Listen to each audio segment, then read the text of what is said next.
Hello dear patients, thank you so much for the channel subscription. याद रखिए कि channel के सब्सक्रिप्शन के बटन के साथ साथ लाइक और बेल आइकन का बटन ज़रूर दबाएं ताकि आपसे कोई भी नया वीडियो मिस नहीं हो और आपको सारे नॉलेज बेस्ड वीडियोस मिलते रहें। खून की कमी अगर एंड तक रह गई, यानी कि डिलीवरी के टाइम तक खून की कमी रह गई, तो उसके टाइम पर आपको क्या क्या तकलीफें आ सकती हैं। इससे पहले कि मैं यहाँ तक जाऊँ, पहले मैं आपको ये बता दूँ कि प्रेगनेंसी के अंदर भी अगर खून की कमी रही तो बच्चे का विकास होने में मुश्किल होगी, बच्चा छोटा रह जाएगा, बच्चे का वजन नहीं बढ़ेगा। हो सकता है कि आपको पहले ही प्रेगनेंसी के अंदर दर्द शुरू हो जाए। हो सकता है कि आपकी प्रेगनेंसी जो है पहले ही रोक कर उसको बच्चे को जल्दी बाहर निकालना पड़े, बच्चे के विकास ना होने की वजह से। ये सारी परेशानियां प्रेगनेंसी में हो सकती है।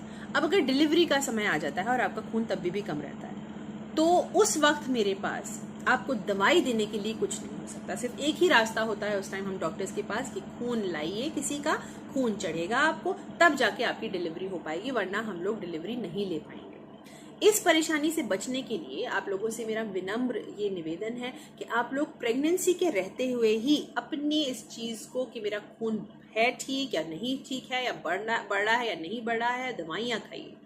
दवाइयाँ खाइए, ज़्यादा से ज़्यादा है तो इंजेक्शन लीजिए।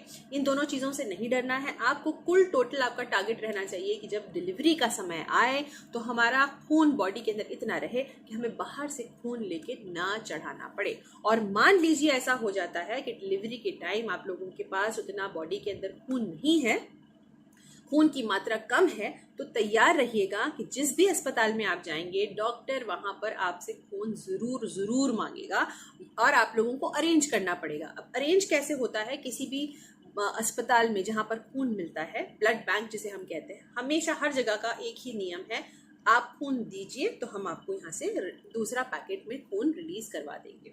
वो जो पैकेट आपको रिलीज कराते हैं वो आपके मरीज के खून से मैच करता हुआ होता है, उसकी प्रॉपर क्रॉस मैचिंग होती है, उसके अंदर प्रॉपर उसका इन्फेक्शन की स्क्रीनिंग होती है। आप लोग नहीं समझ पाओगे इस चीज का मतलब क्या है। कुल टोटल बात यह है कि वो आपके मरीज के जो खून है उसे मेल खाता हुआ खून टेस्ट करके फिर रिलीज किया जाता है, टेस्ट करके फिर दिया जाता है। और जरूरी दिख, अगर आपका मरीज B+ है, आपको B+ खून ही दिया जाएगा, लेकिन उस खून के बदले आपका कोई भी रिश्तेदार खून दे सकता है। जरूरी नहीं है कि वो B+ ही हो, क्योंकि वो खून आपको वापस नहीं मिल रहा है। जो ब्लड बैंक में आपका मरीज से मेल खाता खून है वो दिया जा रहा है आपको। ठीक, ये कंफ्यूजन के बारे में मैं वीडियो अलग से बनाऊंगी, लेकिन अभी आप कुल टोटल बात ये समझ लीजिए, क्योंकि अनीमिया का वीडियो बन रहा है, कि अगर ऐसा कोई मरीज होता है जो लास्ट में डिलीवरी के टाइम जिसके पास खून की कमी होती है, उसका एक ही उपाय होता है, उसे खून चढ़ाना। तो अस्पताल में जाकर डॉक्टरों के सामने गिड़गिड़ा के ये बोलने का कोई मतलब नहीं है कि मेरे पास कोई नहीं है खून देने वाला, आप लोग देख लीजिए, क्योंकि इसमें नुकसान आपका ही है। जो पेशेंट डिलीवरी के समय जिसके पास खून की कमी होती है उसका खून और ज्यादा गिरता है, इसको हम लोग PPH बोलते हैं।